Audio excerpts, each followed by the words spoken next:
Sebagian besar yang memegang jabatan, mulai dari kecil sampai kecamatan, kabupaten, sampai kementerian, sampai kepada presiden, semua sebagian besar, hampir 95% itu umat. Kita bukan kekurangan jabatan. Akan tetapi kekurangan umat sekarang ini ada dua. Yang pertama, kekurangan akhlak. Di mana-mana kita lihat putus hubungan silaturahmi, di mana-mana kita lihat saling menghujat, saling memfitnah. Apalagi di masa akan datang 1-2 bulan ke depan akan ada pesta partai politik. Di sana kita melihat justru yang akan menjadi tokoh pemimpin bangsa ini adalah tokoh-tokoh yang mereka mencapai kedudukan dan pangkat itu dengan cara-cara memfitnah, menerlibat, menceritakan kejelekan orang, tajassus, mengorek keburukan dan keburukan orang. Akhlak tak hancur.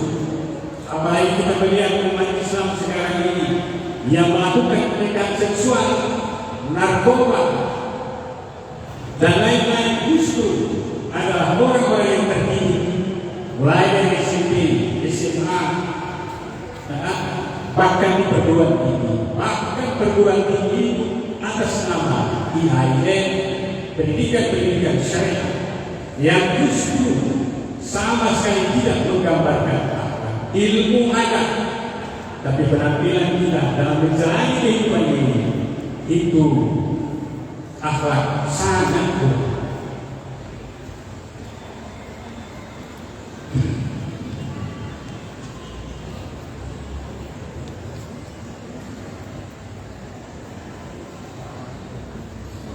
Selamat berbulan. Hadirin semua yang dirahmati Allah, maka sering kita mendengar Abuya Murabi mengatakan, kalau saya simpulkan, sekolah itu tidak mendidik akhlak, sekolah itu mendidik moral. Kalau moral kata Abuya itu atas dasar kemanusiaan, aturan-aturan sopan santun yang bersumber daripada akal dan pemikiran. Kalau akhlak itu bersumber daripada keimanan, hasil daripada muamalah hati yang bersih, ikhlas, istiqamah, dan lain-lain, sehingga Allah menumpahkan nur Allah di dalam batinnya, sehingga kita dapat berakhlak, kita tahan sedikit, kita saling memuliakan, kita saling menghormati. Akhlak kita yang dunia sekarang ini sudah porak-poranda, kita sangat hancur. Inilah maksud perjuangan tauhid tasawuf yang diperjuangkan oleh Abuya, yang umat pada titik tunggu yang pertama ini sudah sangat hancur. Dan yang kedua, keimanan dan makrifat. Kita semua mengakui kita beriman kepada Allah, tapi iman kita ini ada dengan asal makrifat ketauhidan yang berasalkan ilmu pengetahuan, makrifat awal. Oleh karena itu Abuya mengatakan, di dalam MPDT ini diajarkan oleh Abuya, yang saya sendiri 2 tahun di pesantren, saya belum mendapatkan penjelasan dan uraian mahkota makrifat. Abuya akan menjelaskan makrifat awal, makrifat khawas, dan makrifat khawasul khawas. Yang dimaksud dengan makrifat yang kurang dan kita krisis mengenai makrifat itu adalah makrifat khawas dan makrifat khawasul khawas, yang bermakrifat dengan hati dan dengan ruh dan sir. Insyaallah sebentar akan diuraikan oleh Abuya. Ini yang dimaksud oleh Abuya dengan perjuangan MPDT kemana-mana, karena kedua-duanya inilah telah menjadi virus, telah menjadi penyakit yang lebih dahsyat, penyakit kekurangan akhlak dan makrifat ini dibandingkan dengan virus corona. Kita ini sebenarnya sudah mati sebelum kita mati. Apabila datang ajal, maka sempurnalah kematian kita. Hadirin semua yang dirahmati Allah, kata dan makrifat ini telah pribadi kita telah dapat kita miliki, maka semua yang ada diberikan oleh Allah kepada kita, baik ilmu, pangkat, amal, dan jabatan, sumber daya di negeri kita ini. Apabila kita memiliki dua modal ini, maka ini akan dapat kita manfaatkan untuk diri kita. Kita akan merasakan bahagia karena kita dapat berakhlak dalam rumah tangga, di lingkungan, keluarga, dalam hidup bermasyarakat. Kita akan hidup saling berkasih sayang dan dapat mensyukuri nikmat Allah dengan baik dimanapun, di mana kita diciptakan untuk beribadah dan bermakrifat. Hari ini semua yang dirahmati Allah, makanya apabila keduanya ini ada pada diri kita, cahaya Islam atau agama akan dapat bersinar pada diri pribadi kita, pada tempat yang kita tinggali, bahkan pada negeri yang kita cintai. Hal seperti ini para hadirin setelah kita dengar, mari kita simak dan marilah kita perjuangkan pada diri kita, keluarga, dan pada bangsa dan negeri ini. Setelah keluar dari sini, marilah kita menjadi kaderisasi sesuai dengan kemampuan kita. Kita kabarkan pada negeri, pada kampung di mana kita tinggal. Hasil daripada seminar ini adalah bagaimana tujuan Abuya bukan mencari kepentingan. Abuya tidak sama sekali mencari keuntungan diri daripada kehadiran kita semua ini.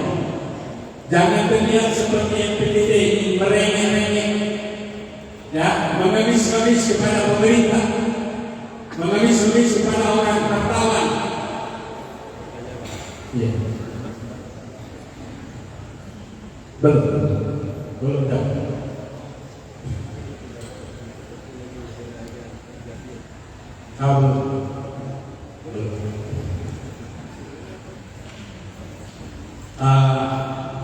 Abuya bertanya kepada saya, Ahmad sudah berbuat baik dan sudah dapat berkumpul dengan Haji Ansari dan Tengku Jadi.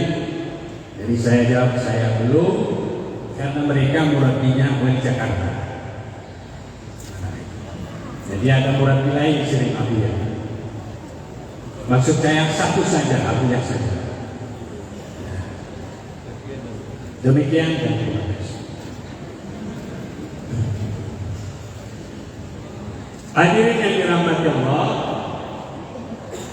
untuk mendapatkan ibadah yang baik dan supaya kita dapat bermakrifat dengan taufik zat serta dapat berakhlak yang baik, itu kita dapat beroleh dengan ajaran tasawuf dan kesucian.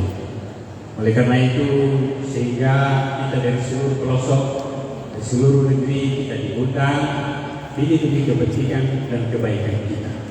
Karena untuk dapat kita mendengar nasihat-nasihat dan arahan-arahan agar kita kembali kepada ajaran kejayaan itu, akhlak dan makrifat, itu kita hadir di tempat ini.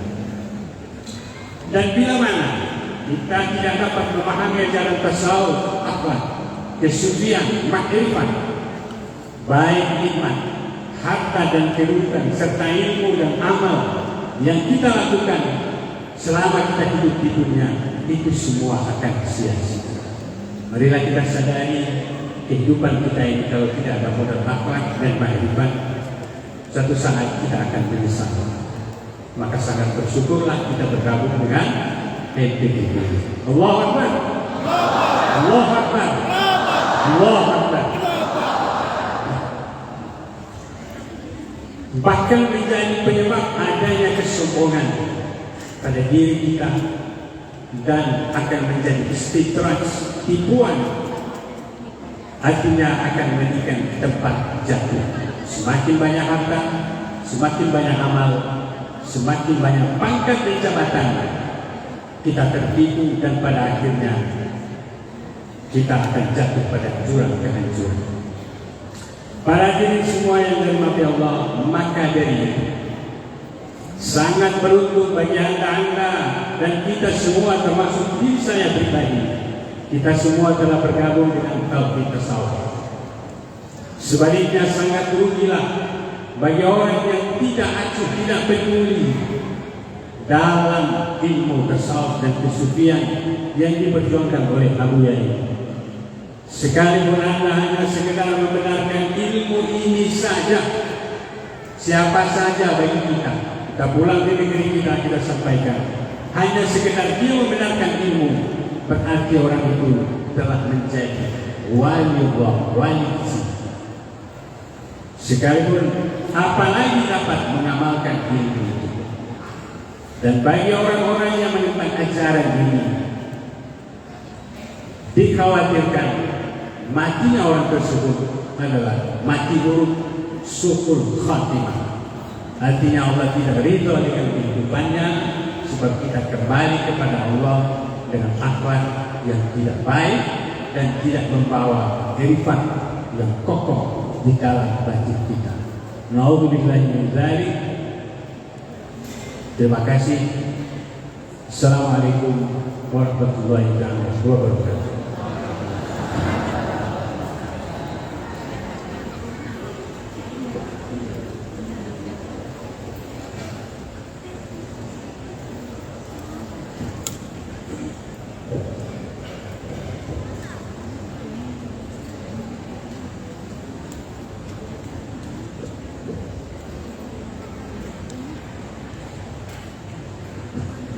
Terima kasih kepada Tuku Ahmad Dadau yang telah mensyarahkan makalah yang ditulis oleh Abuya. Semoga dapat kita pahami dan kita amalkan. Baiklah, sebelum kita mendengar penyampaian daripada Abuya, di sini ada dua judul puisi yang ditulis oleh yang pertama Inyak dan yang kedua oleh Emi. Dan mari sama-sama kita mendengar puisi ini. Bismillahirrahmanirrahim. Mengenang jasa Abuya. Di ujung sebuah desa, kampung Bau diberi nama. Labuhan Haji nama kecamatannya, Aceh Selatan nama kabupatennya. Di situ lahir seorang putra dari seorang ibu, Raudhatin Nur namanya.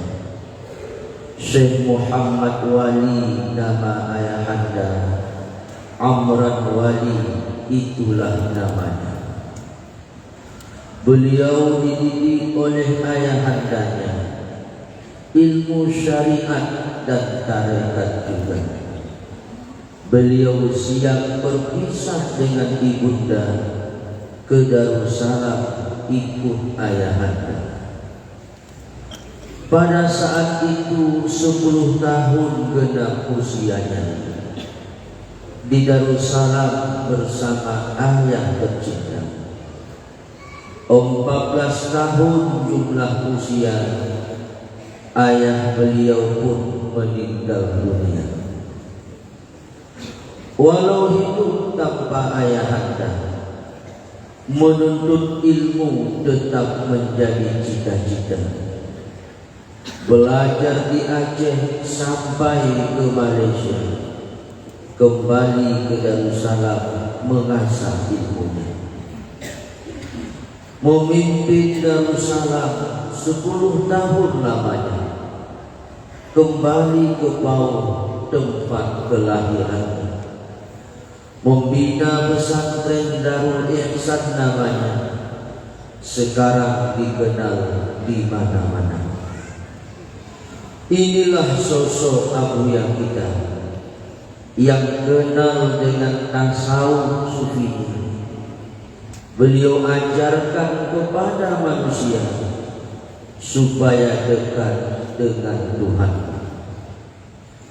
Abuya mursyid dan murabbi kita, pendidik zahir dan batin kita, supaya bermakrifah pada Rabbana, hidup damai bahagia sejahtera, supaya dapat berakhlak mulia, berkasih sayang dengan sesama, jauh dari penyakit tercela, dengki dan ujub serta buruk sangka. Jasamu sungguh besar duhai Abuya, akan dikenang selama-lama. Tanpamu Abuya hidup ini hampa, tujuan hidup tak tahu kemana ujungnya. Tasawuf sufi yang diajarkannya supaya kita mendapatkan cinta Allah, bukan cinta dunia, dengan berzikir sebanyak-banyaknya. Marilah sama-sama kita berdoa kepada Allah Tuhan yang Maha Esa, agar Abuya bersama keluarga selalu dalam ampunan dan ridhonya, sehat badan, panjang umurnya, supaya kita dapat bersama dunia akhirat berbahagia. Allah masukkan ke dalam surga. Amin ya rabbal alamin. Puisi ini ditulis oleh Nyonya Hajah Naili Suryati, Darussalam, 15 Rabiul Awal 28 September 2023. Kemudian yang kedua juga ada puisi isi hati daripada Umi yang berjudul Perjuangan Abuya. Duhai Abuya, Abuyaku sang penata kata, lantunkan nasihat seindah permata, agar hidup kami tak lagi buta dalam dunia yang dibayangi dusta. Abuyaku teladan sejati, penuh kasih, sabar dan pengertian, menyeluhkan kegelapan, membuka jalan menuju kehidupan dunia dan akhirat. Walau rintangan bukan sedikit, tetap bertekad untuk berlayar. Dari dahulu rasakan sakit, namun kini mulai terbayar. Sungguh sakitmu sangat merisaukan hati, namun tak sedikit pun engkau beri. Caci maki terus menghampiri, dengan sabar engkau hadapi. Perjuanganmu bagaikan bara api, banyak orang yang benci dan menyakiti. Pagi hari pembangunan sudah berdiri, besok hari tiada lagi. Begitu jugalah lokasi kami, malam dan hari Abuya berbakti untuk membangun dan memperbaiki demi terwujudnya tempat mengaji. Ngeri rasanya membayangkan perjuanganmu, tak mampu jiwa ini mengikuti jejak langkahmu. Terus maju menyalakan obor semangat, agar umat bisa berakhlak mulia. Kepada Abuya yang tercinta, selaksa doa aku panjatkan, semoga senantiasa diberikan kesehatan yang sempurna. Setiap langkah dan jejak semoga menjadi amal yang mulia. Dialah Abuya yang menjadi panutan. Dialah ihsan, pembawa kehidupan. Demikian Pauh Sabtu 15 September 2023, isi hati Umi kita tercinta. Demikian.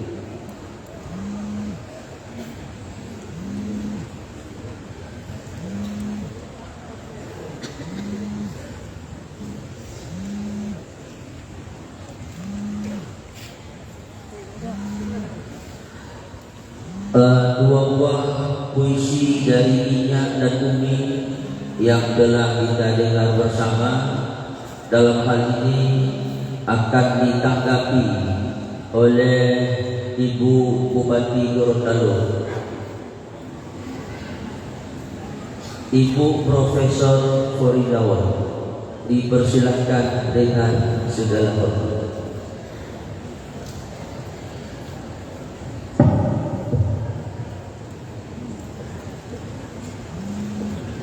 Bismillahirrahmanirrahim.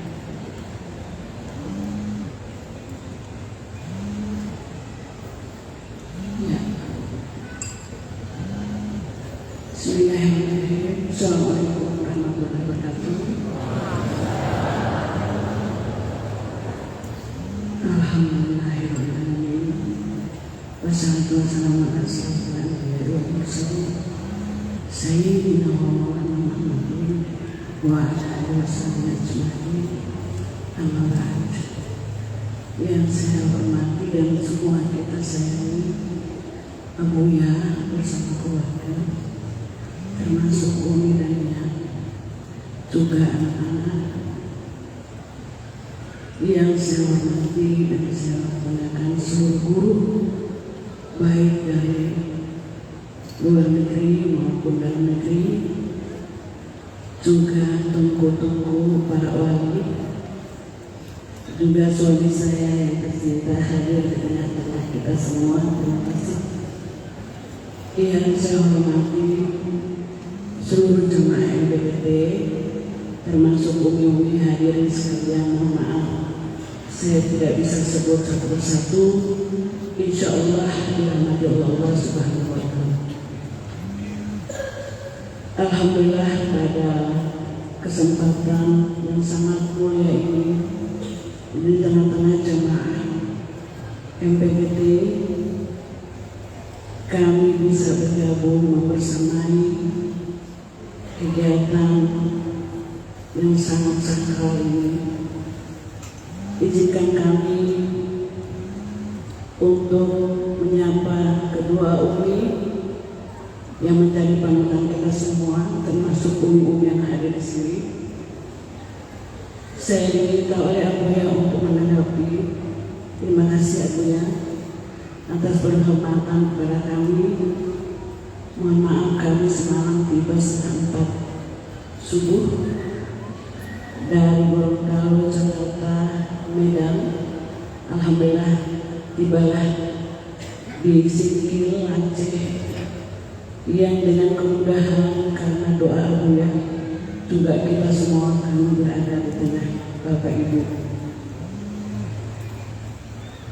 Alhamdulillah, karena dua puisi dari Umi dan Nya yang begitu menyentuh hati kita semua.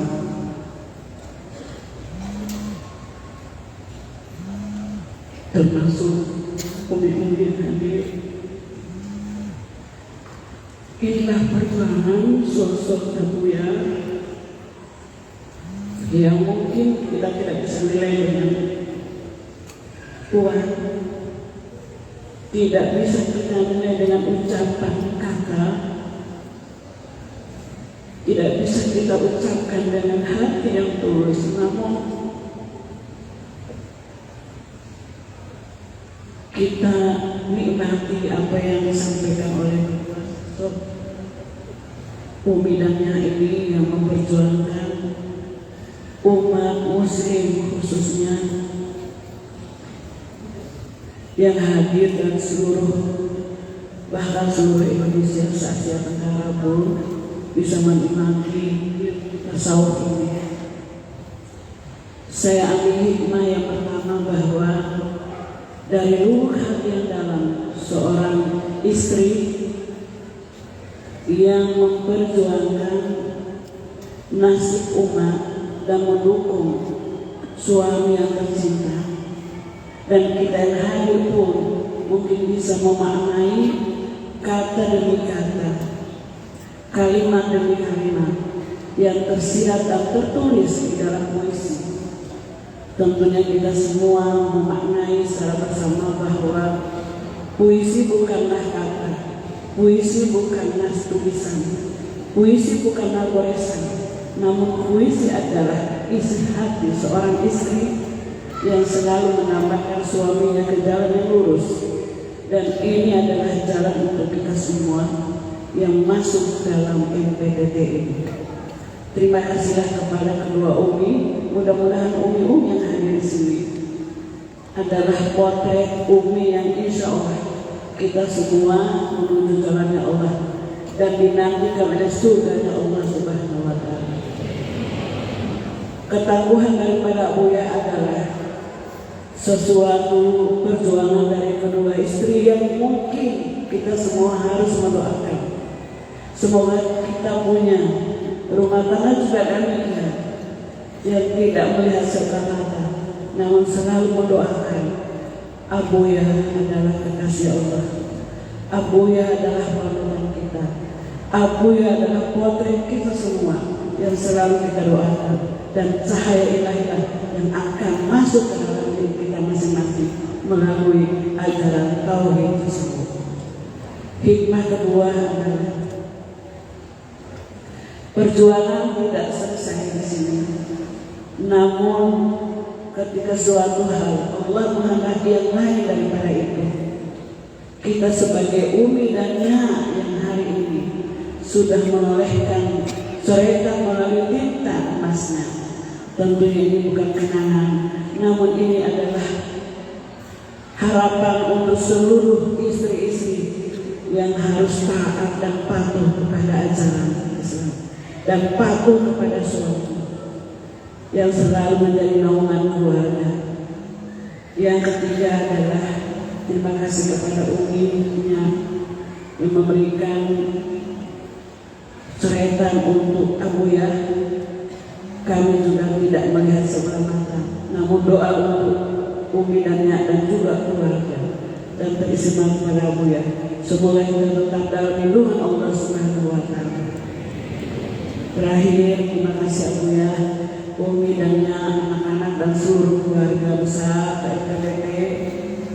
Kami bangga masuk di dalam MPTT ini. Ini adalah naungan yang benar-benar selalu membuat kami sejuk, membuat kita semua tenang, dan membuat kita punya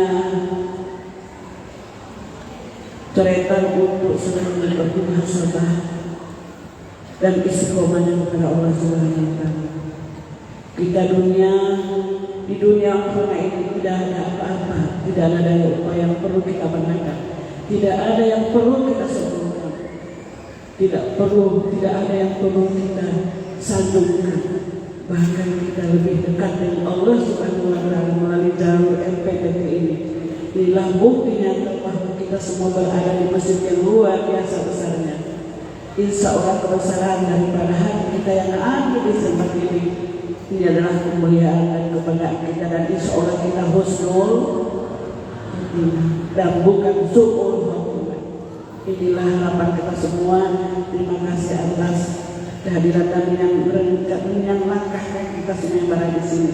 Semoga kita tetap dalam naungan dan doa Abu yang kita semua, pancaran cahaya ilahi tetap berada di diri kita masing-masing. Demikian, terima kasih, lebih dan kurangnya mohon maaf. Billahi taufiq wal hidayah. Wassalamualaikum warahmatullahi wabarakatuh.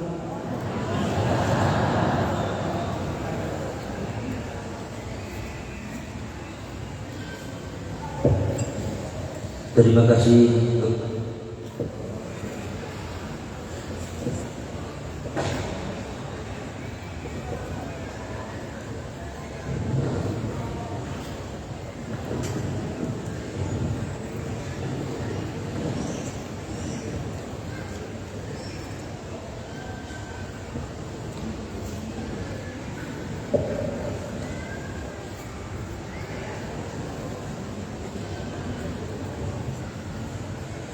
Terima kasih kita ucapkan kepada Ibu Bupati Gorontalo yang jauh-jauh datang ke tempat kita di sini.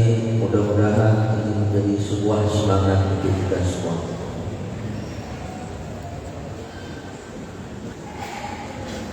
Yaitu Profesor Forinawan. Terima kasih Bu. Kemudian juga ikut hadir bersama dengan kita pagi ini itu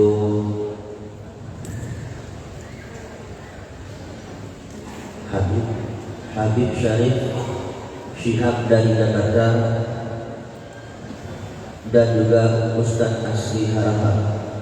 Terima kasih Habib telah ikut hadir, dan marilah sama-sama kita mendengar penyampaian kajian Tauhid Tasawuf yang langsung disampaikan oleh Yang Mulia Guru kita Abuya.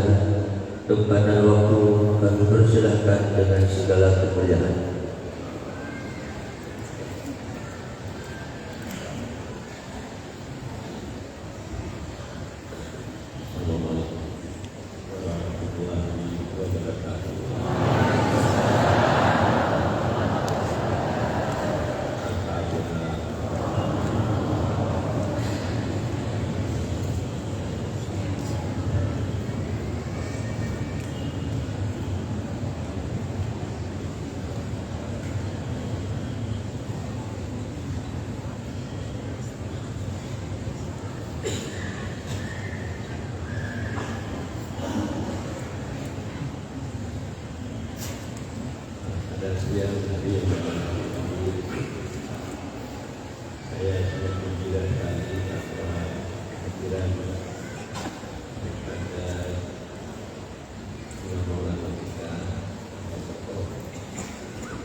hendak saya katakan ini orang-orang yang berpegang dengan Allah. Setelah Allah menunjukkan kita berpegang dengan Allah, wa'tasimu billah wa mu'min, berpeganglah kamu dengan Allah, tidak dengan dengan Allah. Berpeganglah kamu dengan Dia Allah Tuhanmu, supaya kita dapat taraki daripada wujud doa. Taraki yaitu menghilangkan wujud doa. Wujud doa itu selain dan kita bersih daripada wujud. Adapun yang pertama itu bagi orang tua, dia berpegang dengan itu yang dimaksud dengan syariat. Jadi kita amalkan syariat. Tidak baik jika dapat mengamalkan perintah dalam agama dengan baik. Berpegang yang kedua dengan Allah, ini orang puas. Dia dapat menggenggamkan kemauannya kepada lain. Hanya dia berkemauan. Dan juga dia dapat meluaskan akhlak kepada makhluk-makhluk. Meluaskan akhlak yang pengertian dia sadar. Dia tahu, dia rendah. Dan dia dapat melihat hak orang kelebihan dan melupakan kelebihannya dan hak-haknya. Dia tawadhu, dia sadar untuk dapat meluaskan haknya kepada Allah. Dan ketiga, sampai dia dapat meluaskan hak pada hamba Allah, dia dapat membutuhkan sambutan kepada selain Allah yang besar. Dia tidak bersambutnya sendiri, agar supaya dia dapat berpikir bagaimana Allah membayangkan kita bayangkan bila maka disebut-sebut siapa yang kafir dengan kamu, kalau selain Allah tidak ada di dalam hatinya, dia beriman dengan Allah. Saja orang-orang itulah yang dia berpegang dengan kalian Allah yang tidak. Jadi ini tanda orang yang telah berpegang dengan Allah. Dia dapat syukur berbeda. Setelah dia merasa dirinya hina dan menikmati Allah, akhirnya dia mengajukan adalah telah dilakukan. Jadi orang-orang inilah yang hidup dengan para jamaah sekalian. Maka saya melihat mantau juga mana-mana untuk berpegang dengan Allah ini masih kurang, tidak ada. Saja, cuma kalau berpegang dengan Allah itu banyak, baik pesantren yang diajarkan, ajar tinggi, tapi untuk berpegang dengan ini perlu kita mempelajari kemudahan Sofia. Untuk kita berpegang, kita perlu untuk kita jangan Allah terlihat sifat pertama, sifat yang Allah dalam hati. Maka inilah kita tidak teringat kepada selain Allah, baik sekali dan juga.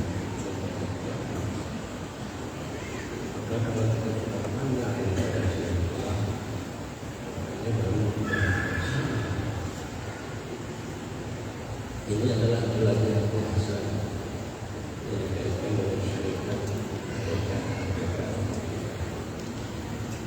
Jadi dia berjalan bersama. Ya, Allah kata merdeka dari alam. Maka kita lepaskan itu.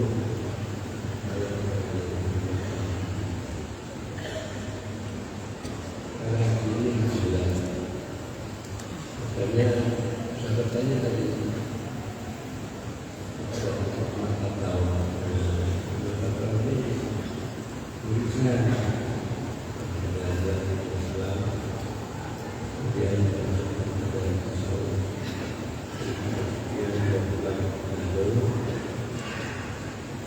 Dia dapat melupakan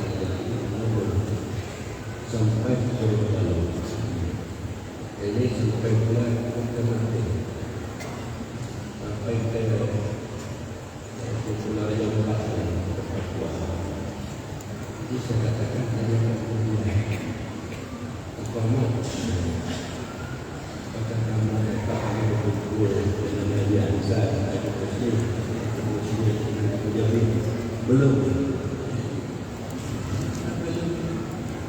Dia sudah belajar tahu Sophia, tapi dia dapat kopi. Ini saya heran. Jadi kalau tidak dapat kopi, penting itu nanti penasihat bersama Indonesia ini Bapak Profesor Nasional. Ini penting jadinya.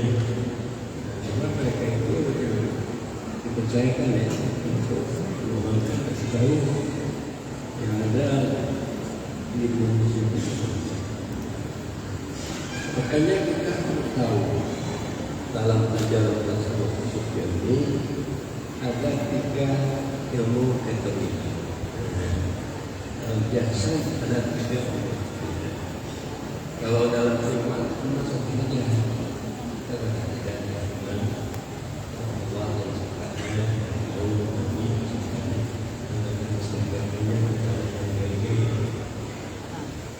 kalau kita ahli tasawuf, kita harus dapat tahu 3 kategori.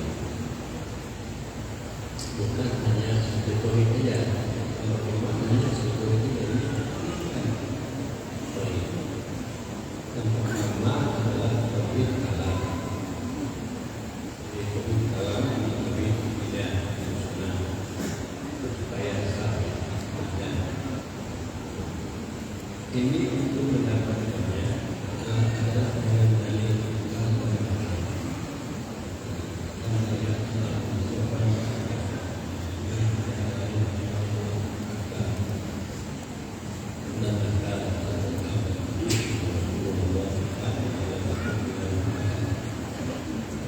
jadi itu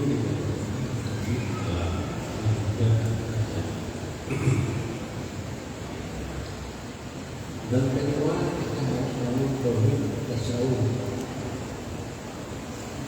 Tauhid tasawuf ini dengan pengertian tauhid Allah dalam melihat sifat-sifat Allah, baik sifat yang mau dan jalannya, ada sifat yang selalu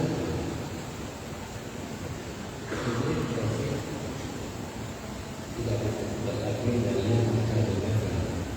Karena bagi orang yang terlibat sendiri, Allah itu nyata daripada alam, daripada makhluk. Karena dia tahu bahwa dekat alam dan makhluk itu Allah. Jadi dia tidak di dalam hati. Lalu dia bahwa seluruh makhluk ini adalah sudah ada di dalam ilmu dan dalam akal. Ada di dalam ilmu yang ada sebelum diciptakan alam. Jadi dia tahu. Maka baginya tidak bersama lagi dengan alam dan dirinya. Karena dia terbentuk dengan alam. Karena alam ini makhluk ini sudah ada di dalam ilmunya sebelum diciptakan alam. Dikatakan hukum azal. Yang ketiga adalah tauhid al-sufawas. Dikatakan juga tauhid sufi. Ini tauhid yang berdiri dengan jangan sengaja. Maknanya tauhid ini tidak tersentuh, tidak tersentuh dengan syukur kita, tidak tersentuh dengan ilmu kita, tidak tersentuh dengan syarat-syarat fikih, tidak tersentuh dengan ibadah-ibadah dan ibadah dan ibadah. Jadi ini yang karena yang berkaitan itu menunjukkan ini juga pada waktu kita terapkan di dalam diri. Setelah masalah, maka kita diketahui bahwa tauhid yang berdiri di dalam diri dan disampaikan lemah karena semua rasa ketiga nilai itu bagaimana rasa malam itu kalau orang menggunakan rasa maka hanya tahu. Jadi ini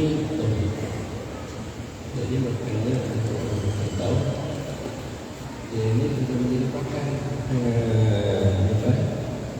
di mana itu dia pakar gitu tauhid awas dari atau dari tasawuf. Jadi supaya dia ditulis bahwa kemudian itu ada dia memaafkan dulu. Jangan diambil satu umpamanya satu kata dibawa dalam dalil akal, karena tauhid awas dan awas itu tidak ada itu adalah dunia dan yang menentukan. Jadi bagaimana pemimpin penyumpah dan dia sudah bagus banyak kembali dengan pengertian sudah bersih maknanya dari dia dan benar-benar maksudnya terbaik artinya tidak ada lagi kebencian, kemarahan, iri hati, kebencian dan telah bersyukur dari pertemuan maksudnya iman yang kedua makanya ini iman sebagai penyampaian marilah kita bersihkan sama dari diri yang dulu terutama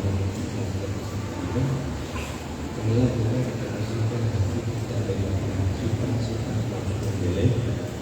Tidak ada mungkin tidak ada kesombongan dan kasih sayang. Jadi marilah kita bersihkan daripada memiliki selain Allah yang selain daripada perbuatan dan sifat yang diundang di dalamnya dan bahkannya. Jadi ini tentang sebagai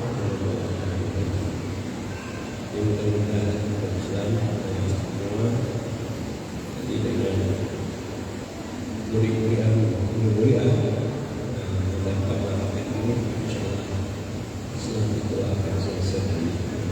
Jadi tadi diterangkan Islam krisis oleh iman yang kami bukan iman munafik, bukan iman kuat, paling kurang iman muridi.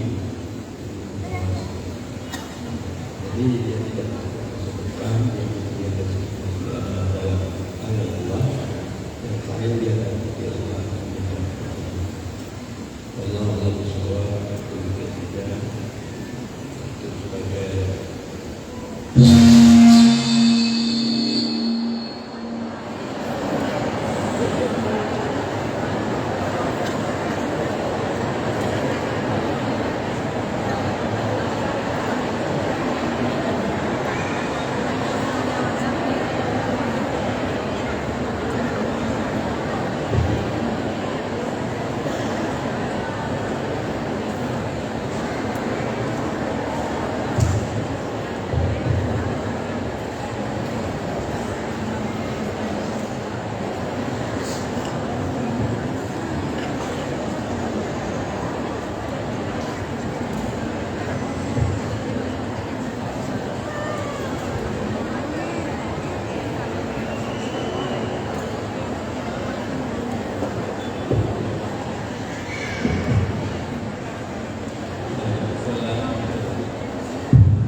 terima kasih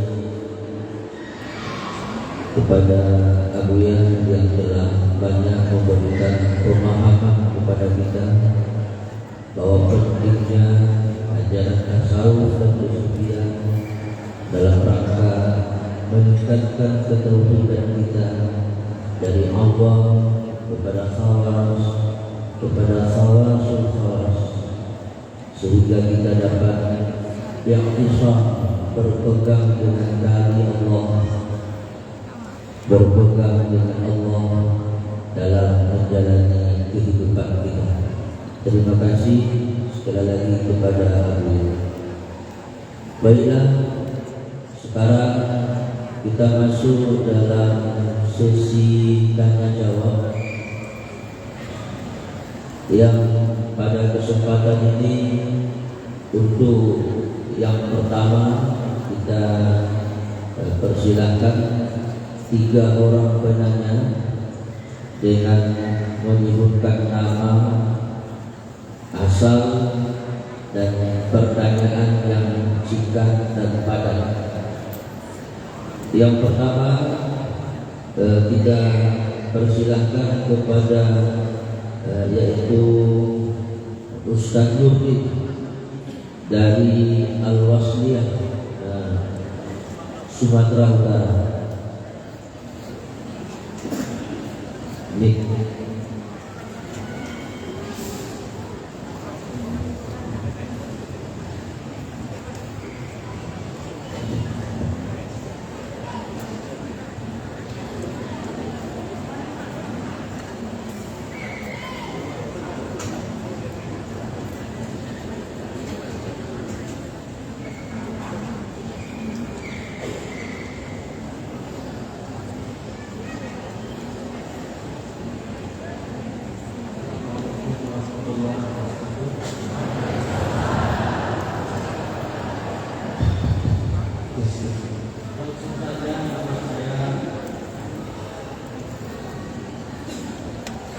Nama saya Nurdin Rustam dari Medan. Pertanyaan saya cuma 2 untuk Musyawarah Abuya. Yang pertama, manfaat daripada untuk masuk atau belajar ke dalam tauhid tasawuf. Kemudian yang kedua, memang masalah ini bukan berkembang di Medan khususnya, sehingga di Medan menolaknya tentang pernyataan Muhammad itu Allah. Mohon Abuya memberikan penjelasan kepada kami. Ya. Assalamualaikum warahmatullahi wabarakatuh. Assalamualaikum.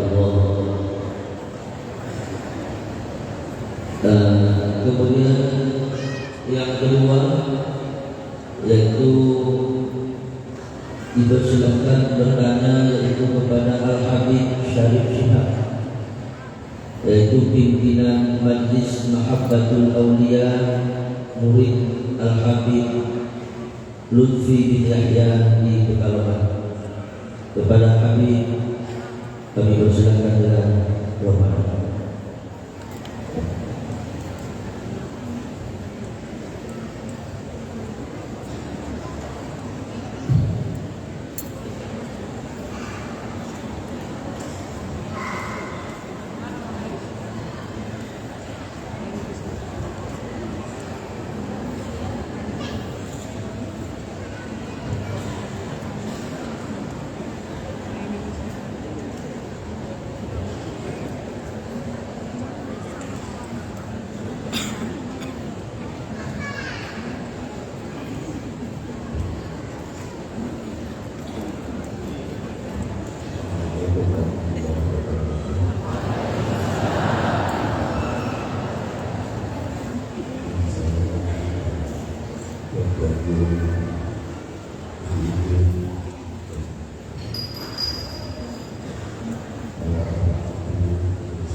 Sallallahu ta'ala wa malaikatihi wa anbiya'ihi wa rasulihi wa jami'i khalqihi ala sayyidina Muhammad wa ala ali sayyidina Muhammad alaihi wa alaihi wassalam wa rahmatullahi ta'ala wa barakatuh.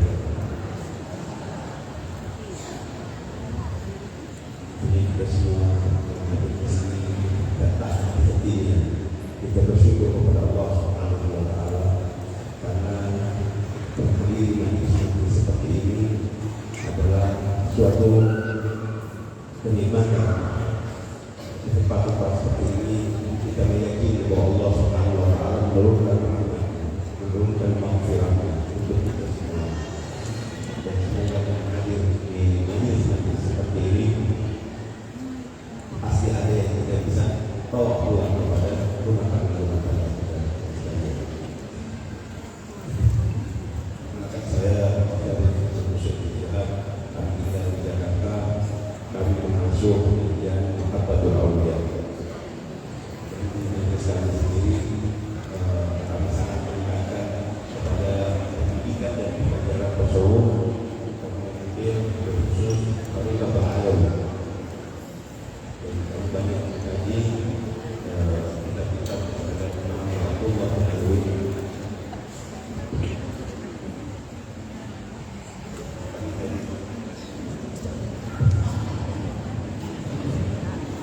Terus saya kaget. Nah, saya tadi juga saya cuma mau mengkaji satu bahwa betapa pentingnya kajian tasawuf. Tasawuf ini kajian kebersihan. Yang saya pahami tasawuf kajian kemajuan tazkiyatun nas wa tazkiyatun qalb. Yang menarik hari ini kita banyak melihat majlis-majlis ya. Kita banyak melihat majlis ta'lim, majlis zikir. Tapi pertanyaannya banyak orang-orang yang ingin sama majlis. Dan mungkin umat Islam juga. Saya bilang kita orang-orang pergi majlis, tapi kenapa negeri kita nggak berubah? Ya, orang-orang pada pergi ramai majlis, tapi negeri kita nggak berubah. Kalau saya analisis karena majlisnya tidak dapat sentuhan tersebut. Karena mohon maaf, tasawuf kita ini masih banyak dianggap hayati semua. Masih bagus kalau dianggap sesat, dianggap kafir. Karena dianggap Rasulullah SAW tidak pernah ngajarin zikir rame-rame. Ya. Padahal kalau saya jawab sederhana, di zaman Rasul tidak pernah mengajarkan zikir rame-rame. Orang melihat kalau seorang beriman kok. Sallallahu alaihi wasallam. Jadi besok kalau ada yang bertanya kenapa? Kalau saya menjawab kenapa? Karena mengajinya tanpa kosong, mengajinya hanya dengan fikirnya. Sedangkan kita insya Allah yang ada dalam majlis-majlis sufi, majlis-majlis tasawuf ini, kita mengkajinya mulainya dengan dalil.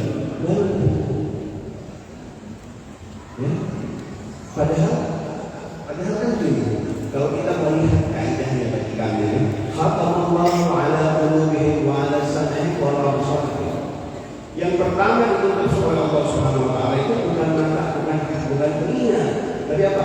Khatamallahu ala qulubihim, hati yang tertutup. Kenapa? Begitupun proses belajar itu dimulai bukan dari mata, bukan dari telinga, tapi dimulai dengan qalbu kita dulu. Bagaimana kita mau belajar, bagaimana ilmu itu mau masuk ke dalam qalbu kalau qalbunya tidak terbuka. Kalaupun terbuka, bagaimana kalau qalbunya kotor? Nah, itu penting tersebut. Di tasawuf ini kita dicuci. Kenapa kita baca la ilaha illallah, la ilaha illallah? Itu la ilaha illallah itu kalimat yang menggosok kita punya qalbu.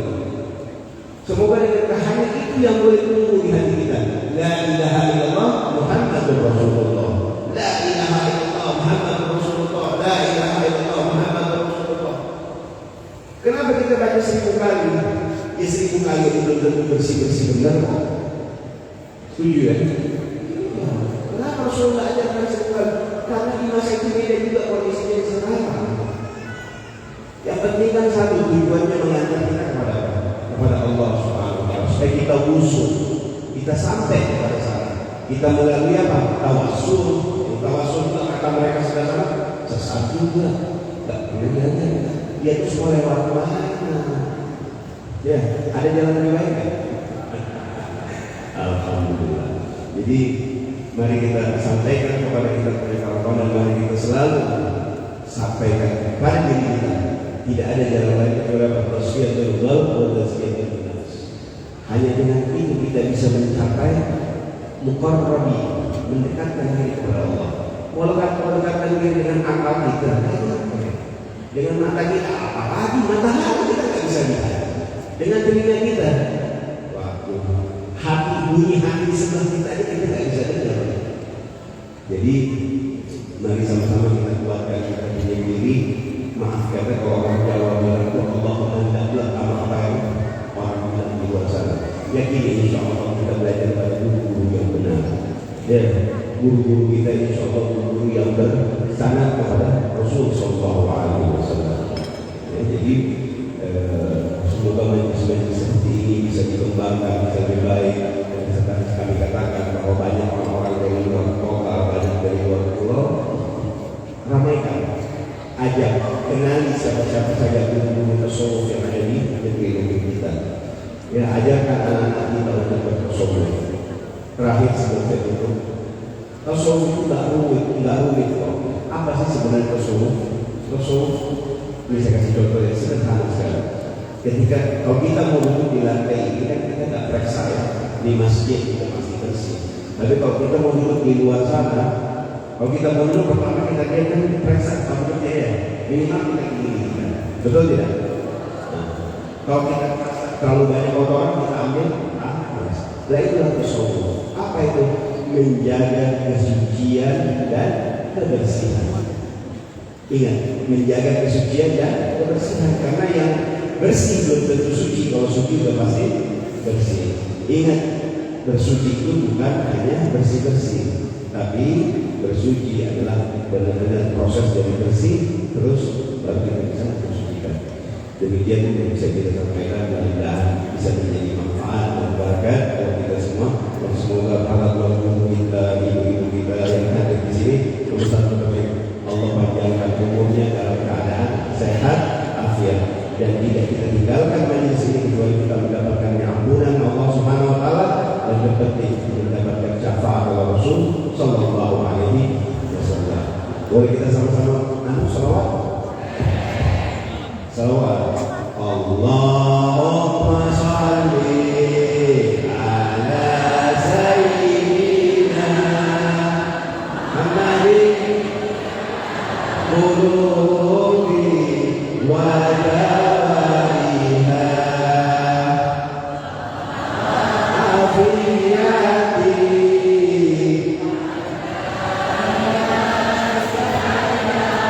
wa nur absari yadiha wa alihi wa sahbihi wa sallam. Allahumma shalli ala sayyidina Muhammadin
Terima kasih kepada Pak Habib, dan juga kita lanjutkan isi tanya jawab untuk 2 orang penanya lagi, baik 1 orang lagi dari laki-laki dan 1 orang lagi dari perempuan. Singkat, padat,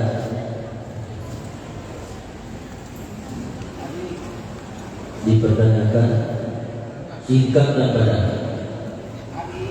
Ya, perempuan silakan. Mik, sebutkan nama, asal, langsung masuk ke inti pertanyaan.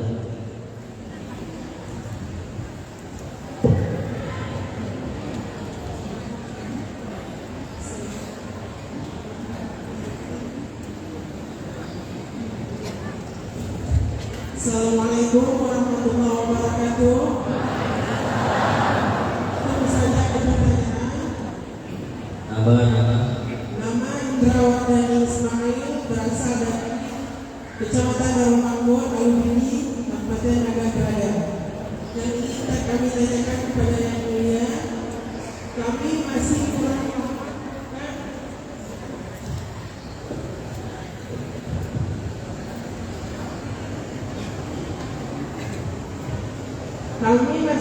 paham Abuya dengan penyampaian yang sering kami dengar melalui pengajian di kampung, yaitu Allah itu meliputi sekalian alam. Sekian dan demikian. Wassalamualaikum warahmatullahi wabarakatuh. Terima kasih kepada Ibu. Kemudian satu lagi dari laki-laki.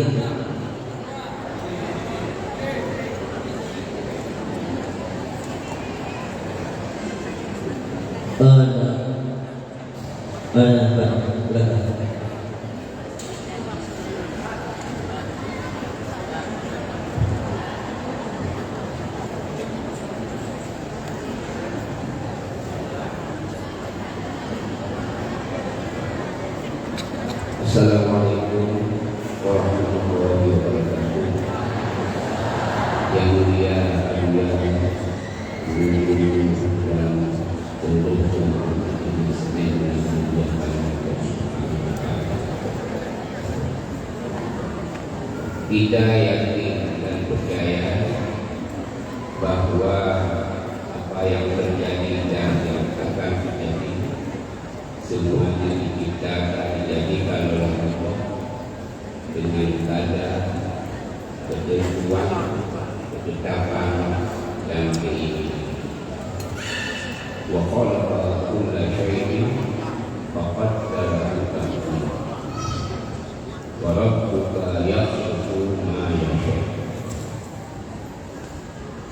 Yang menjadi pertanyaan Muhyiddin Abuya,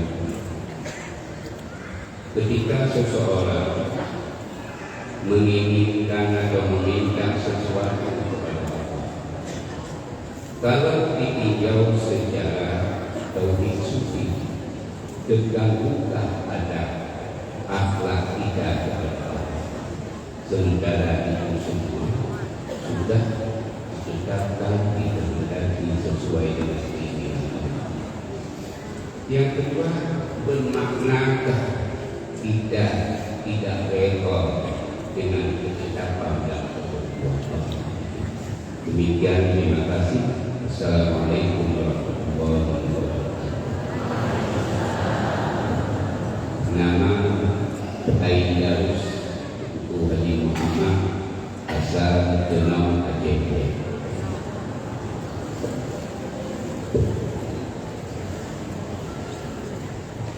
Kemudian yang selanjutnya kita persilakan pertanyaan kepada Dr. Sultan Serdang, Ketua Janman Sumatera Utara.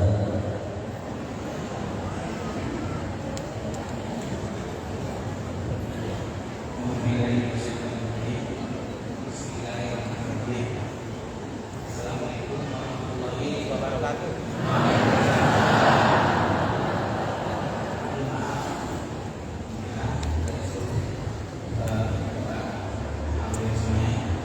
Ilahi maksudi ridho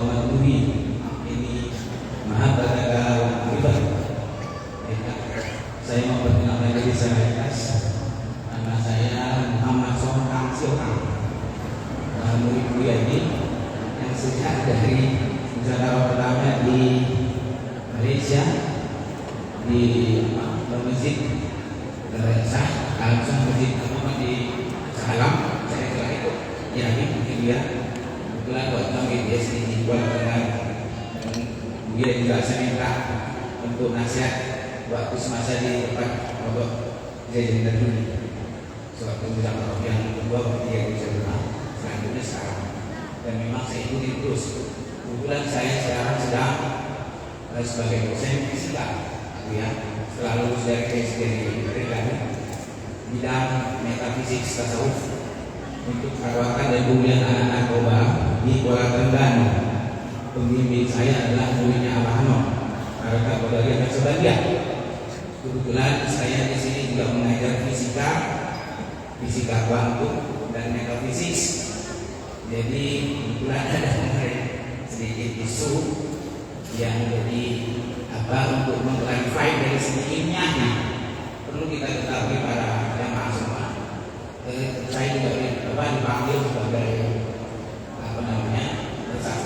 saksi ahli di pengadilan Medan. Ya, amin. Jadi secara konsep ilmiah quantified ini secara teori, secara filosofi, secara teori fisik kuantum itu dari fisik, intinya metafisik dan sofistik dari fase itu keseluruhan dan digabungkan dengan ilmu martabat tujuh yang saya dapat juga dari Syekh Royuddin.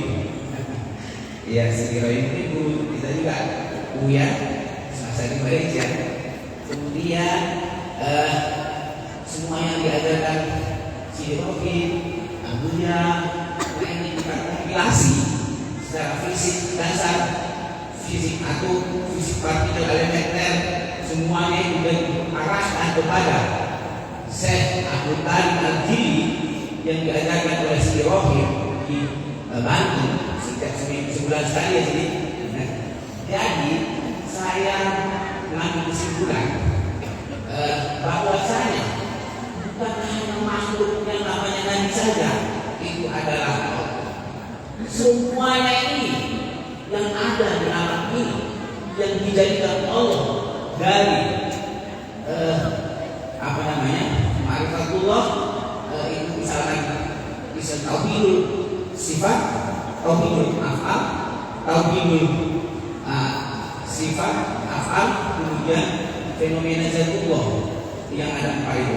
Tauhid sifat, af'al, fenomena zatullah yang ada 4. Di situ semuanya kalau kita bahas dari makro particle size, micro particle size, nano particle size, dan yoga particle size sampai ke dot particle. Di situ ada yang particle aneh, particle stranger namanya, yang sedang di-search di Swiss dan di kalau di sini di Batam, terus kita serpong. Jadi dengan ada yang keempat, tauhidul asma, sifat, af'al dan zatullah, semuanya ini ada Allah dan ada Nabi. Nah itu tetapi secara makhluk. Jadi artinya kalau kita katakan itu ada perbedaan, itu jadi hikmah kalau pada silogi. Kalau yang kita dapatkan, kalau ada yang sesuai, orang ada yang sedikit. Jadi seperti yang diajarkan Abu Ya melalui MPPT-nya, itu bukan hanya Muhammad saja yang secara detail. Walaupun pada suatu saat Muhammad itu adalah namanya Allah sebagai sebenarnya fenomena Allah. Jadi Muhammad ini bukannya Muhammad itu walaupun disebut sebagai makhluk, bukan hanya beliau saja yang memiliki sifat-sifat yang lebih dominan dari yang dilimpahkan sifat-sifat Allah itu kepada Nabi Muhammad. Semuanya sebenarnya fenomena zatullah itu. Jadi aku ya perlu ditegaskan secara ilmiah nanti kalau ada lagi permasalahan yang pusat perlu dipanggil saksi ahli supaya saya sebagai kepala laboratorium bisa rutin. Jadi sebenarnya melalui usaha ini kalau boleh direkomendasikan yang begini semuanya adalah fenomena zatullah. Itu tadi. Jadi supaya jelas secara ilmiah, terkualifikasi dan terkualifikasi. Iya, itu sudah saya jelaskan di hakim pengadilan tinggi. Insya Allah Alhamdulillah, saya pimpinlah kami. Karena alhamdulillah yang ada di bumi, saya aktualisasi diri dari bumi Indonesia untuk mewariskan nilai-nilai yang dikandung adanya di dalam Al-Quran, Sunnah dan semuanya itu. Dan saya kabulkan al-jini insan kambing seperti yang diajarkan oleh Ibrahim. Dan saya sebagai akademis secara ilmiah terkualifikasi dan terkualifikasi, terukur dan tidak terukur, fisik, metafisik, sufistik. Ini adalah normal adanya, ilmiah, boleh dijalankan oleh semua makhluk yang ada di muka bumi. Semuanya adalah fenomena Allah. Terima kasih. Assalamualaikum warahmatullahi wabarakatuh. Subhanallah. Terima kasih kepada Dr. Sultan Serta yang telah memberikan sebuah pernyataan kepada kita semua. Mudah-mudahan semangat beliau dalam membela tasawuf kesufian khususnya di Sumatera Utara terus meningkat dan kita harapkan. Kemudian kita persilahkan kepada Abuya untuk menjawab beberapa pertanyaan tadi. Yang pertama, pertanyaannya dari Ustaz Nurdin Al-Wasliyah Medan, apa manfaat ajaran tasawuf dan kesufian?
Dan kedua, untuk menjelaskan Muhammad di dalam kitab Al-Imam diterangkan ahli iman atau yang tasawuf kesufian ada membagi-bagi, ada istilahnya iman, ada istilahnya Islam, ada istilahnya Islam. Jadi kalau Islam, ada iman. Kalau iman artinya adalah mereka. Kalau ihsan artinya hakikat. Jadi juga disebut ada rupiah dan akidah. Lalu pada kita rupiah kita dekat akidah kita lepas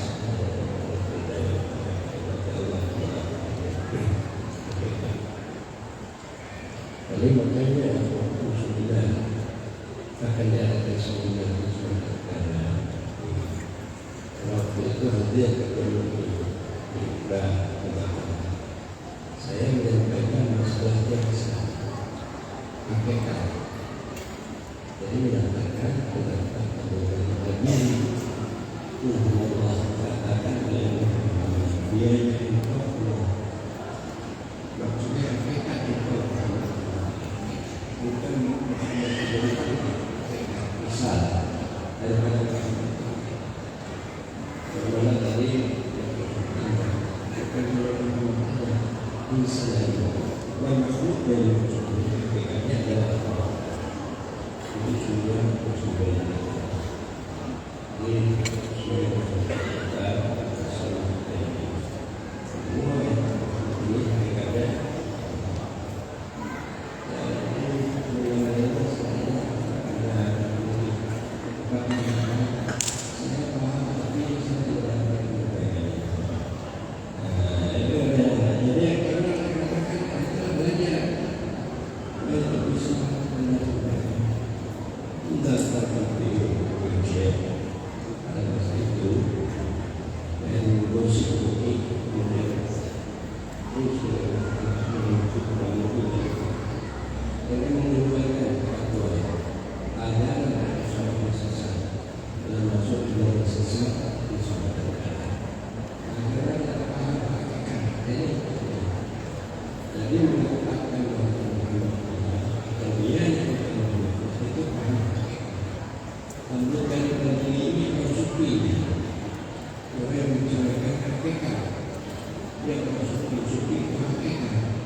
dan kemudian saya itu juga menjawab ya kira-kira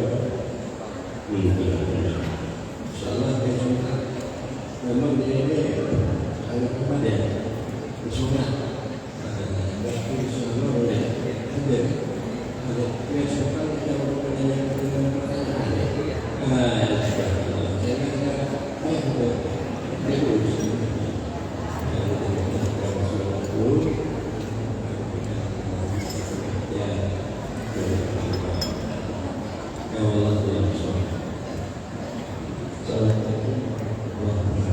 Waalaikumsalam warahmatullahi wabarakatuh. Alhamdulillah, Buya telah menjawab semua pertanyaan dan baik dari laki-laki maupun perempuan. Dan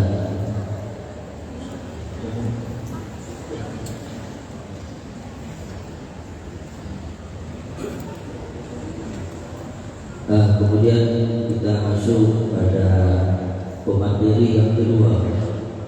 Dalam hal ini disampaikan oleh Yang Mulia Tuan Guru Muhammad Saleh dari Malaysia. Kepada Tuan Guru berkata waktu kami persilakan dengan segala kemuliaan.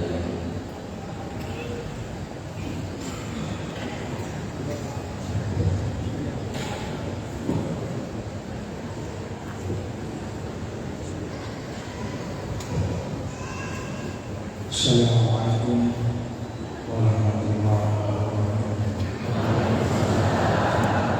Alhamdulillahirabbil alamin. Wassalatu wassalamu ala sayyidina Muhammadin asyrafil anbiya'i wal mursalin wa ala alihi wa sahbihi ajma'in. Rabbi shrah li sadri wa yassir li amri wa hlul 'uqdatam min lisani yafqahu qawli. Yang saya hormati dan sayangi Ayahanda kami Abu Hadar Wali, serta umi-umi dan keluarganya, para ulama yang tak tersebut namanya, dan orang rasa aman saya kepada mereka, dan seterusnya muslimin muslimat yang dirahmati Allah SWT.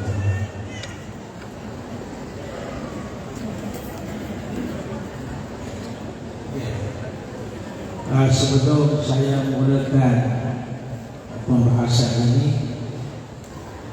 lebih dahulu saya minta pembetulan dalam satu saya, yaitu tertulis ini Tuan Guru Muhammad Saleh ulama sufi mursyid Tarikat Naqsyabandiyah Malaysia. Yang sebenarnya saya adalah mursyid Tarikat Naqsyabandiyah Malaysia. Saya adalah pengamal Khalifah Tarikat Al-Wahdiyah yang saya terima dari Mesir, dan Khalifah Tarikat Ahmadiyah Idrisiyah Tariq Syekh Ismail Al-Hindi dan Tariq Tuk Syu'idlah, dan ada pun Tarikat Naqsyabandiyah saya bawa terima kepada beliau. Jadi ini satu kesilapan supaya dapat dipandangkan musyuk pada acara tersebut. Sesenailah khalifah kepada Tarikat Al-Wahdiyah Taifiyah dan Tarikat Al-Ahmadiyah Idrisiyah Tariq Ismail Nawar Al-Hindi dan Tariq Tuk Syu'idlah. Tuan-tuan dan puan-puan rahmati Allah sekalian, di kesempatan ini saya tidak mau bercakap lama karena kita telah paham perkataan orang-orang arif ini adalah ahwal, bukan akhwal.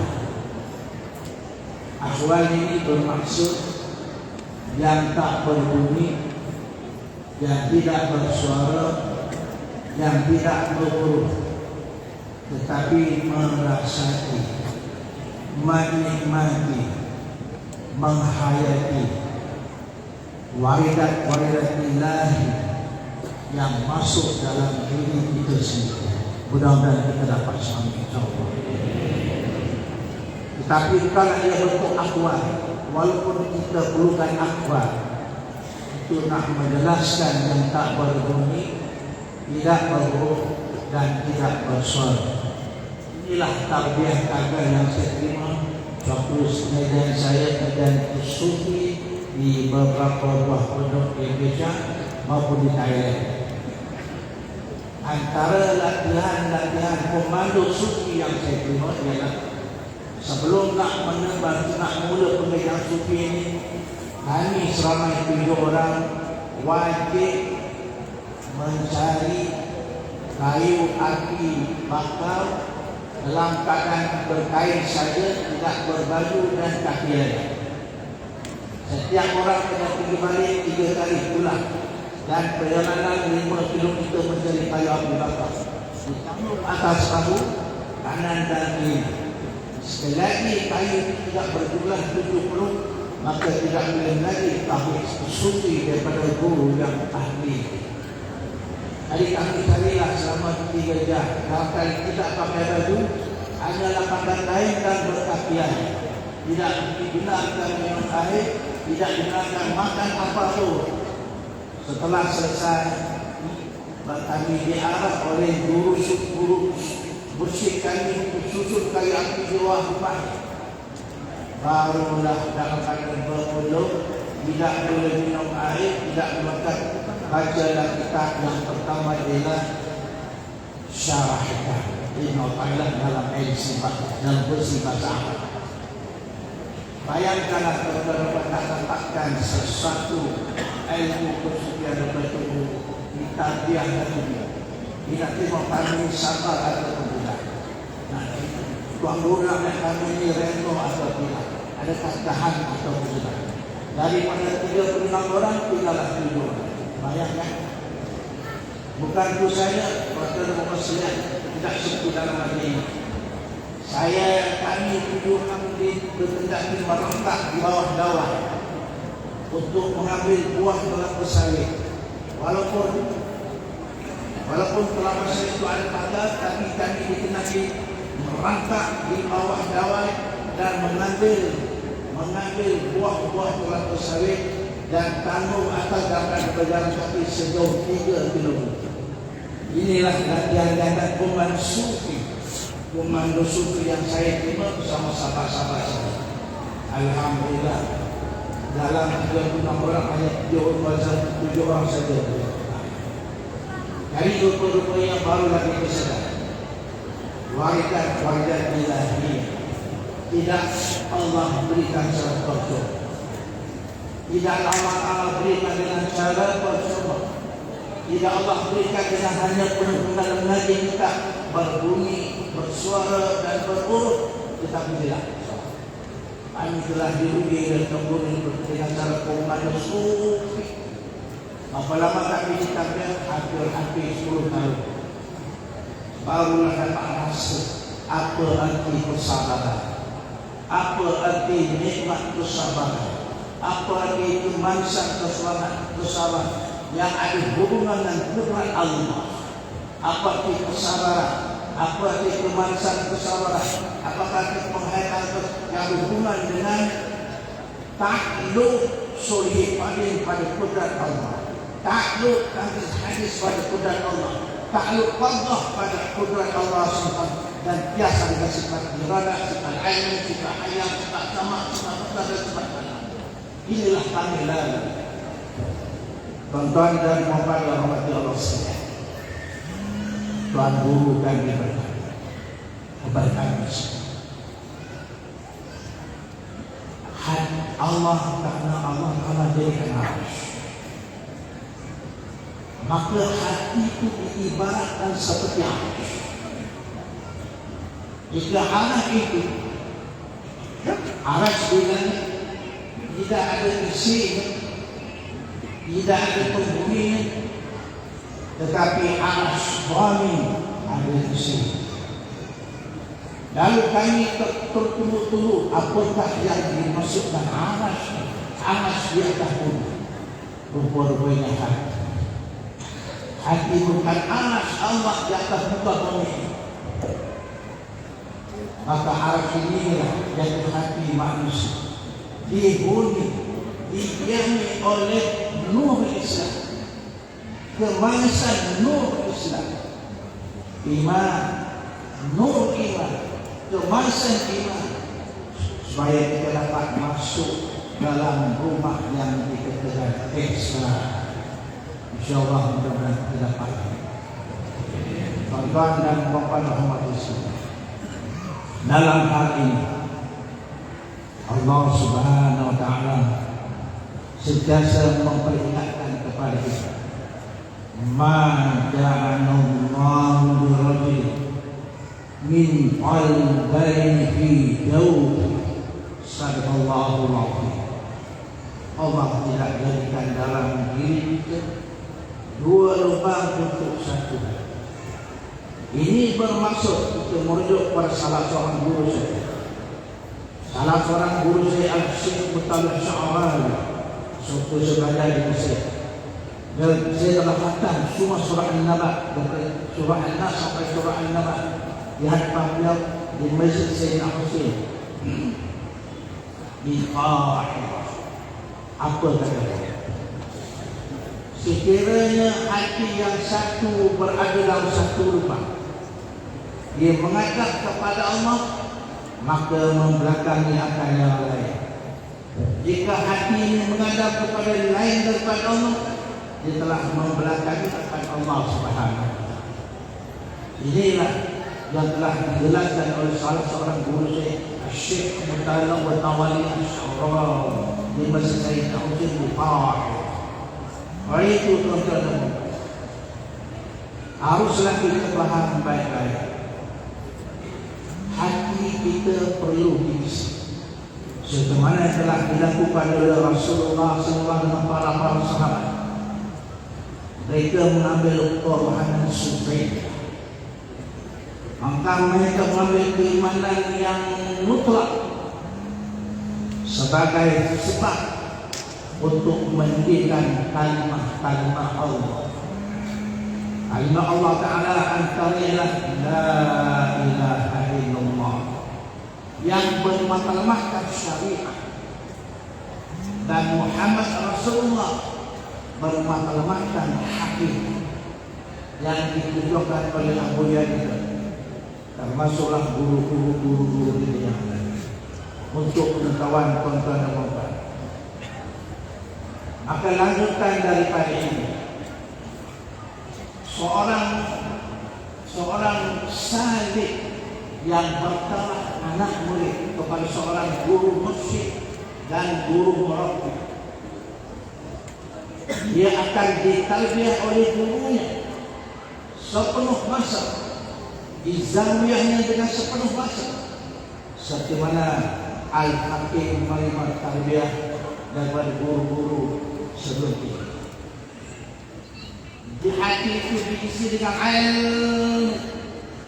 ilmu yang ada hubungan dengan wujudan Allah, ilmu yang ada hubungan dengan kitab Allah, ilmu yang ada hubungan dengan sifat-sifat Allah, sama ada sifat nafsi, sifat salbiyah, sifat ma'ani, dan sifat maknawi, agar pelajar-pelajar yang menerima asma ilmu ini dapat merasai ilmu mereka ada hubungan dengan Tuhan, bukan hubungan dengan akal fikiran, bukan hubungan dengan mata benda, bukan hubungan dengan nafsu, bukan hubungan dengan syahwat, apatah lagi syaitan yang diridam oleh Allah Subhanahu wa Ta'ala.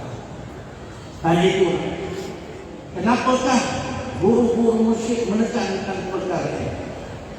Agar sebagai satu penghalang daripada gangguan-gangguan keakuan diri, terhalang dari keakuan-akuan nafsu ammarah terutama, agar nafsu bertambah baik dari masa ke semasa. Bukan sepadang itu saja, malahan ilmu yang ada hubungan dengan kekuatan rububiyah, Ilmu ketuhanan yang berhubungan uluhiyah agar dihidup dalam diri orang yang seorang saleh, maka guru mursyid akan mendidik dengan amal yang membuahkan cahaya Allah, sama dengan nur intibah, nur ikhbar maupun nur ihsan.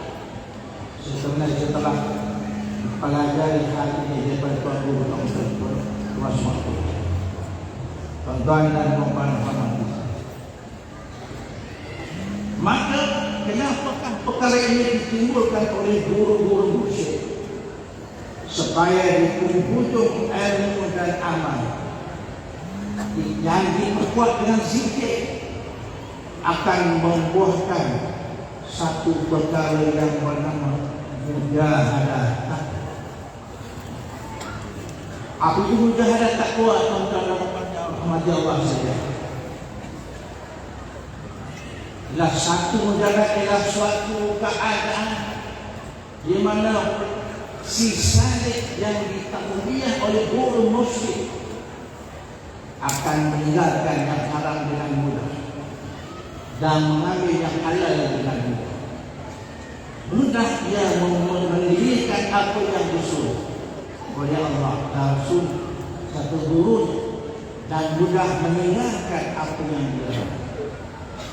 Inilah yang dikatakan mujahadah takwa. Kehasilan mujahadah takwa melalui ilmu dan amal yang dilakukan oleh seorang murid yang mau asal guru mursyid akan membuahkan satu perkara yang ujian dan baik. Kita tidak mudah nak naik satu makam atau satu martabat tanpa ada ujian. Di mana apakah hikmah ujian-ujian yang Allah Ta'ala turunkan pada mereka itu?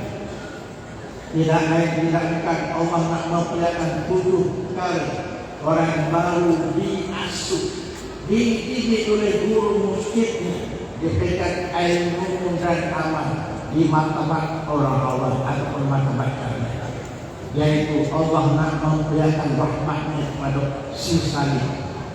Lepas rahmat Allah nak memperlihatkan rahmat, lepas rahmat Allah nak menunjukkan mahabbah, lepas mahabbah Allah Ta'ala nak menunjukkan akhud. Apa itu rahmat? Kasih sayang Allah. Apa itu rahmat? Belas kasihan Allah.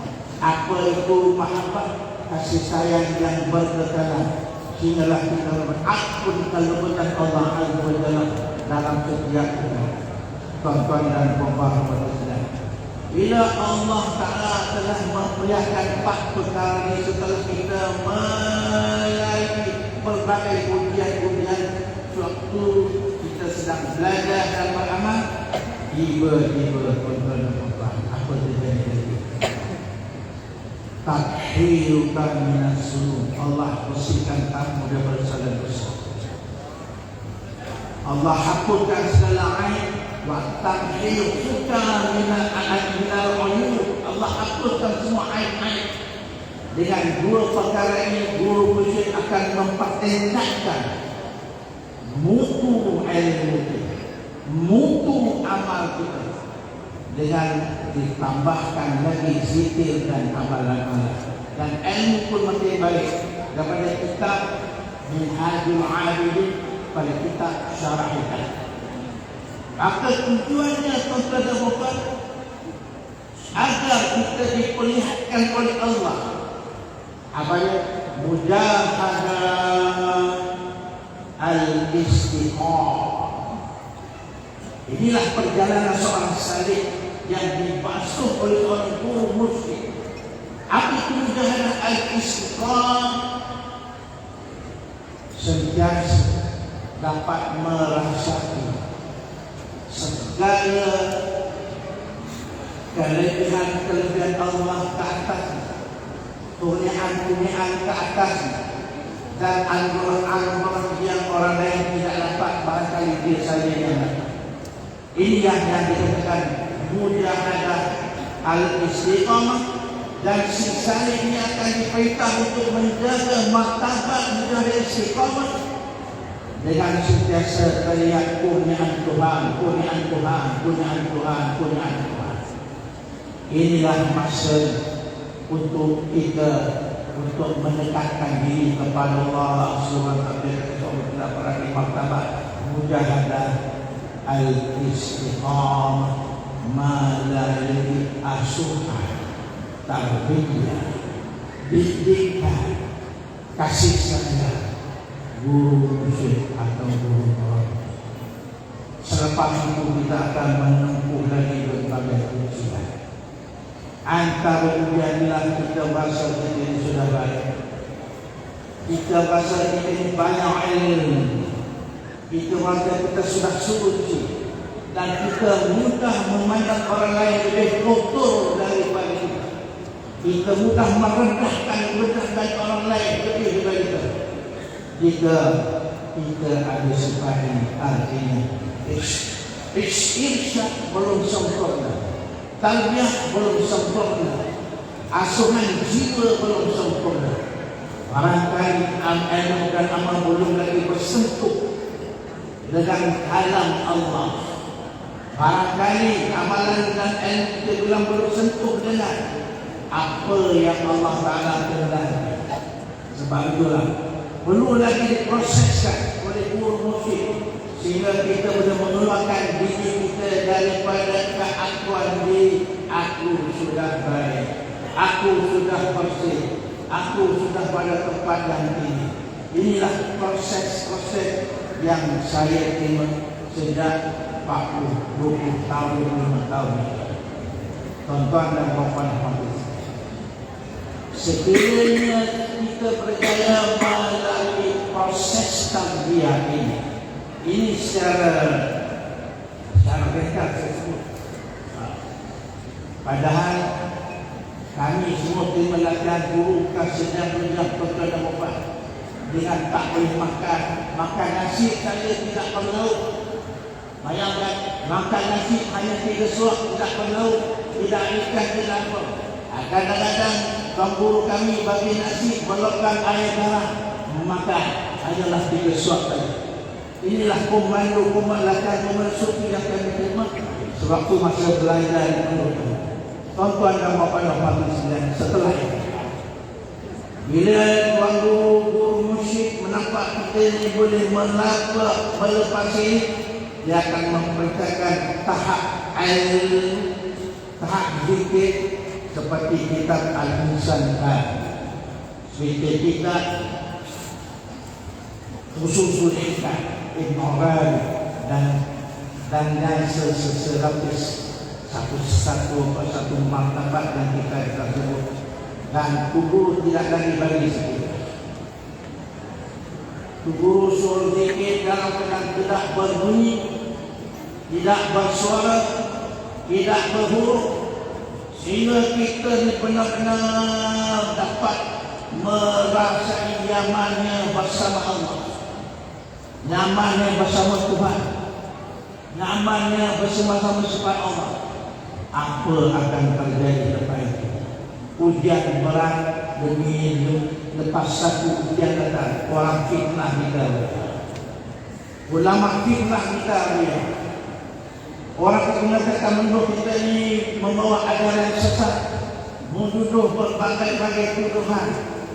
Tetapi apakah tindakan kita terhadap kita? Pandanglah bagai ujian, pandanglah ujian-ujian tiada berada di tempat yang ada yang Allah Azza wa Jalla dengan penuh kemarisan, dengan penuh zauk dan bijan.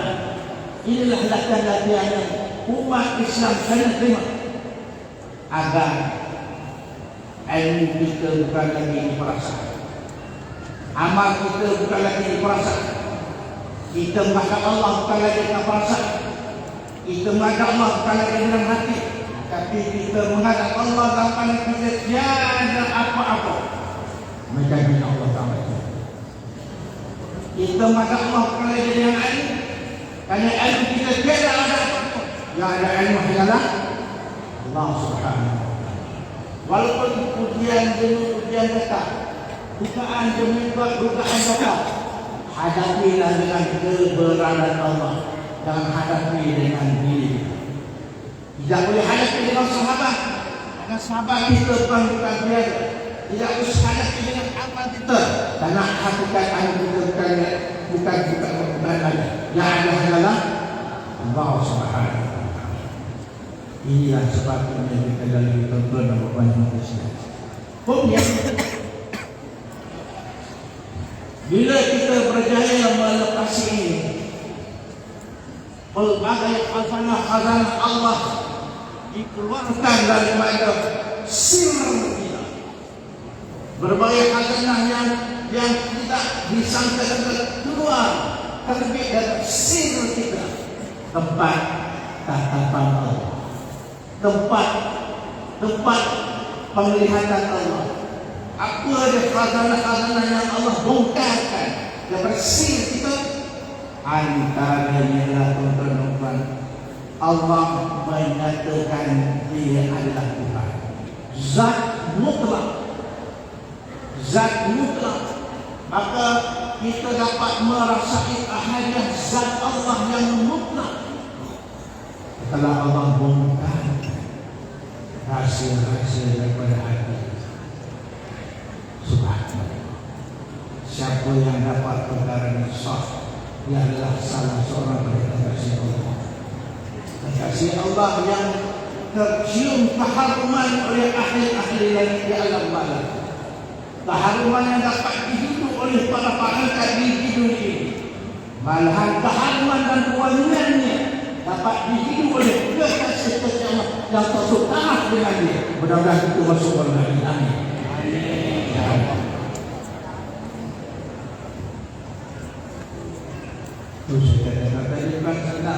Saya tak mahu nak cakap.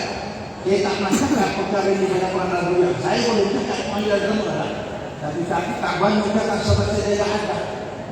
Adab ahadiyah bersama abuya, adab ma'iyah bersama abuya, adab akrabiyah bersama abuya. Inilah perkara-perkara yang kita kena faham. Suatu proses pengajian adalah proses kasih sayang.